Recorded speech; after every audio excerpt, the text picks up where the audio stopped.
श्रीमद् भागवत महापुराण स्कंद 5वां अध्याय 5वां।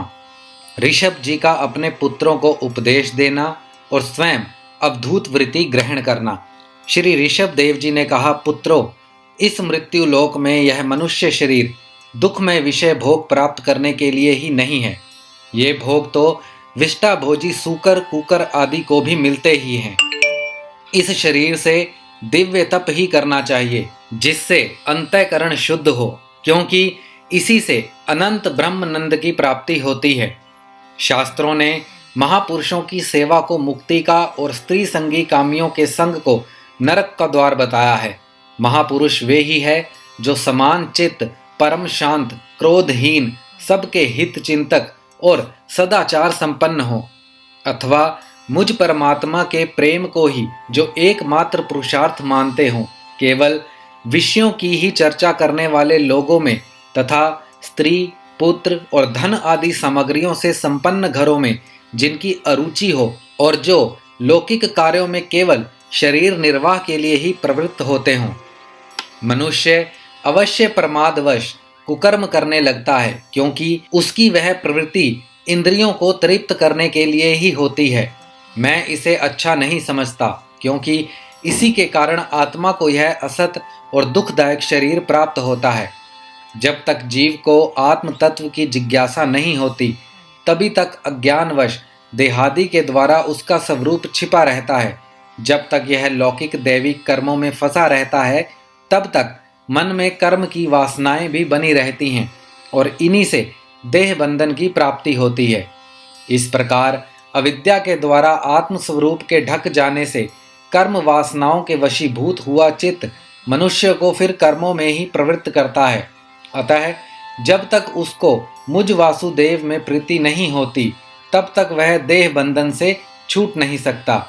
स्वार्थ में पागल जीव जब तक विवेक दृष्टि का आश्रय लेकर इंद्रियों की चेष्टाओं को मिथ्या नहीं देखता, तब तक आत्मस्वरूप की स्मृति खो बैठने के कारण वह अज्ञानवश विषय प्रधान ग्रह आदि में आसक्त रहता है और तरह तरह के क्लेश उठाता रहता है। स्त्री और पुरुष इन दोनों का जो परस्पर दाम्पत्य भाव है, इसी को पंडित जन उनके हृदय की दूसरी स्थूल एवं दुर्भद ग्रंथि कहते हैं। देहाभिमानी रूपी एक एक सूक्ष्म ग्रंथि तो उनमें अलग अलग पहले से ही है। इसी के कारण जीव को देह इंद्रियों के अतिरिक्त घर, खेत, पुत्र, स्वजन और धन आदि में भी मैं और मेरेपन का मोह हो जाता है। जिस समय कर्म वासनाओं के कारण पड़ी हुई इसकी यह दृढ़ हृदय ग्रंथि ढीली हो जाती है, उसी समय यह दाम्पत्य भाव से निवृत्त हो जाता है और संसार के हेतु भूत अहंकार को त्याग कर सब प्रकार के बंधनों से मुक्त हो परम पद प्राप्त कर लेता है। पुत्रों, संसार सागर से पार होने कुशल तथा धैर्य, उद्यम एवं सत्व गुण विशिष्ट पुरुषों को चाहिए कि सबके आत्मा और गुरु स्वरूप मुझ भगवान में भक्ति भाव रखने से, मेरे परायण रहने से, तृष्णा के त्याग से, सुख दुख आदि द्वंद्वों के सहने से जीव को सभी योनियों में दुख ही उठाना पड़ता है।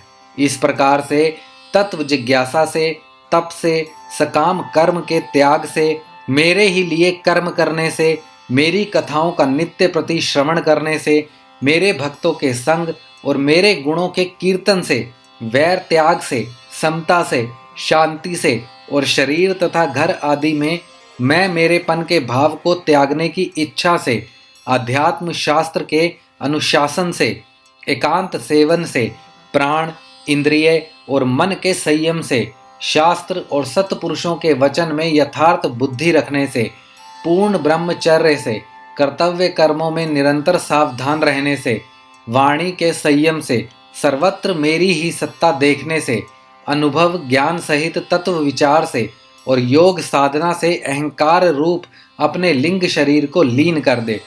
मनुष्य को चाहिए कि वह सावधान रहकर अविद्या से प्राप्त इस हृदय ग्रंथि रूप बंधन को शास्त्रोक्त रीति से इन साधनों के द्वारा भली भांति काट डाले, क्योंकि यही कर्म संस्कारों के रहने का स्थान है। तदंतर साधन का भी परित्याग कर दे। जिनको मेरे लोक की इच्छा हो अथवा जो मेरे अनुग्रह की प्राप्ति को ही परम पुरुषार्थ मानता हो, वह राजा हो तो अपनी अबोध प्रजा को, गुरु अपने शिष्यों को और पिता अपने पुत्रों को ऐसी ही शिक्षा दे। अज्ञान के कारण यदि वे उस शिक्षा के अनुसार ना चलकर कर्म को ही परम पुरुषार्थ मानते रहें, तो भी उन पर क्रोध ना करके उन्हें समझा बुझाकर कर्म में प्रवृत्त ना होने दें। उन्हें विषय शक्ति युक्त काम्य कर्मों में लगाना तो ऐसा ही है जैसे किसी अंधे मनुष्य को जानबूझकर गड्ढे में ढकेल देना। इससे भला किस पुरुषार्थ की सिद्धि हो सकती है? अपना सच्चा कल्याण किस बात में है, इसको लोग नहीं जानते। इसी से वे तरह तरह की भोग कामनाओं में फंसकर तुच्छ क्षणिक सुख के लिए आपस में वैर ठान लेते हैं और निरंतर विषय भोगों के लिए ही प्रयत्न करते रहते हैं। वे मूर्ख इस बात पर कुछ भी विचार नहीं करते कि इस वैर विरोध के कारण नरक आदि अनंत घोर दुखों की प्राप्ति होगी। गड्ढे में गिरने के लिए उल्टे रास्ते से जाते हुए मनुष्य को जैसे आंख वाला पुरुष उधर नहीं जाने देता, वैसे ही अज्ञानी मनुष्य को अविद्या में फंसकर दुखों की ओर जाते देखकर कौन ऐसा दयालु और ज्ञानी पुरुष होगा जो जानबूझकर भी उसे उसी राह पर जाने दे या जाने के लिए प्रेरणा करे। जो अपने प्रिय संबंधी को भगवत भक्ति का उपदेश देकर मृत्यु की फांसी से नहीं छुड़ाता, वह गुरु गुरु नहीं है, स्वजन स्वजन नहीं है, पिता पिता नहीं है, माता माता नहीं है, इष्ट देव नहीं है और पति पति नहीं है। मेरे इस अवतार शरीर का रहस्य साधारण जनों के लिए बुद्धि गम्य नहीं है। शुद्ध सत्व ही मेरा हृदय है और उसी में धर्म की स्थिति है। मैंने अधर्म को अपने से बहुत दूर पीछे की ओर ढकेल दिया है। इसी से सत्पुरुष मुझे ऋषभ कहते हैं। तुम सब मेरे उस शुद्ध सत्व में हृदय से उत्पन्न हुए हो, इसीलिए मत्सर छोड़कर अपने बड़े भाई भरत की सेवा करो। उसकी सेवा करना मेरी ही सेवा करना है और यही तुम्हारा प्रजापालन भी है। अन्य सब भूतों की अपेक्षा वृक्ष अत्यंत श्रेष्ठ हैं, उनसे चलने वाले जीव श्रेष्ठ हैं और उनसे भी कीट आदि की उपेक्षा ज्ञान युक्त पशु आदि श्रेष्ठ हैं। पशुओं से मनुष्य, मनुष्यों से प्रथम गण, प्रथमों से गंधर्व, गंधों से सिद्ध और सिद्धों से देवताओं के अनुयायी किन्नर आदि श्रेष्ठ हैं। उनसे असुर, असुरों से देवता और देवताओं से भी इंद्र श्रेष्ठ हैं। इंद्र से भी ब्रह्मा जी के पुत्र दक्ष आदि प्रजापति श्रेष्ठ हैं। ब्रह्मा जी के पुत्रों में रुद्र सबसे श्रेष्ठ हैं। वे ब्रह्मा जी से उत्पन्न हुए हैं, इसीलिए ब्रह्मा जी उनसे श्रेष्ठ हैं। वे भी मुझसे उत्पन्न हैं और मेरी उपासना करते हैं, इसीलिए मैं उनसे भी श्रेष्ठ हूँ। परंतु ब्राह्मण मुझसे भी श्रेष्ठ हैं, क्योंकि मैं उन्हें पूज्य मानता हूँ। सभा में उपस्थित ब्राह्मणों को लक्ष्य करके विप्रगण दूसरे किसी भी प्राणी को मैं ब्राह्मणों के समान भी नहीं समझता, फिर उनसे अधिक तो मान ही कैसे सकता हूँ। लोग श्रद्धा पूर्वक ब्राह्मणों के मुख से जो अन्न आदि आहुति डालते हैं, उसे मैं जैसी प्रसन्नता से ग्रहण करता हूँ, वैसे अग्निहोत्र में होम की हुई सामग्री को स्वीकार नहीं करता। जिन्होंने इस लोक में अध्ययन आदि के द्वारा मेरी वेद रूपा अति सुंदर और पुरातन मूर्ति को धारण कर रखा है, तथा जो परम पवित्र सत्व गुण शम, दम, सत्य, दया, तप, तितिक्षा और ज्ञान आदि 8 गुणों से संपन्न है, उन ब्राह्मणों से बढ़कर और कौन हो सकता है। मैं ब्रह्म आदि से भी श्रेष्ठ और अनंत हूँ तथा स्वर्ण मोक्ष आदि देने की भी सामर्थ्य रखता हूँ, किंतु मेरे अकिंचन भक्त ऐसे निसर्पह होते हैं कि वे मुझसे भी कभी कुछ नहीं चाहते, फिर राज्य आदि अन्य वस्तुओं की तो वे इच्छा ही कैसे कर सकते हैं। पुत्रों, तुम संपूर्ण चराचर भूतों को मेरा ही शरीर समझकर शुद्ध बुद्धि से पद पद पर उनकी सेवा करो, यही मेरी सच्ची पूजा है। मन, वचन, दृष्टि तथा अन्य इंद्रियों की चेष्टाओं का साक्षात फल मेरा इस प्रकार का पूजन ही है। इसके बिना मनुष्य अपने को महामोहमय कालपाश से छुड़ा नहीं सकता। श्री शुकदेव जी कहते हैं, राजन, ऋषभ देव जी के पुत्र यद्यपि स्वयं ही सब प्रकार सुशिक्षित थे, तो भी लोगों को शिक्षा देने के उद्देश्य से महाप्रभावशाली परम सुहृदय भगवान ऋषभ ने उन्हें इस प्रकार उपदेश दिया। ऋषभ देव जी के 100 पुत्रों में भरत सबसे बड़े थे। वे भगवान के परम भक्त और भगवत भक्तों के परायण थे। ऋषभ देव जी ने पृथ्वी का पालन करने के लिए उन्हें राजगद्दी पर बैठा दिया और स्वयं उपशमशील निवृत्ति परायण महामुनियों के भक्ति, ज्ञान और वैराग्य रूप परम हंसोचित धर्मों की शिक्षा देने के लिए बिल्कुल विरक्त हो गए। केवल शरीर मात्र का परिग्रह रखा और सब कुछ घर पर रहते ही छोड़ दिया। अब वे वस्त्रों का भी त्याग करके सर्वथा दिगंबर हो गए। उस समय उनके बाल बिखरे हुए थे, उन्मत्त का सा वेश था। इस स्थिति में वे आह्वानीय अग्नियों को अपने में ही लीन करके सन्यासी हो गए और ब्रह्मव्रत देश से बाहर निकल गए। वे सर्वथा मौन हो गए थे। कोई बात करना चाहता तो बोलते नहीं थे।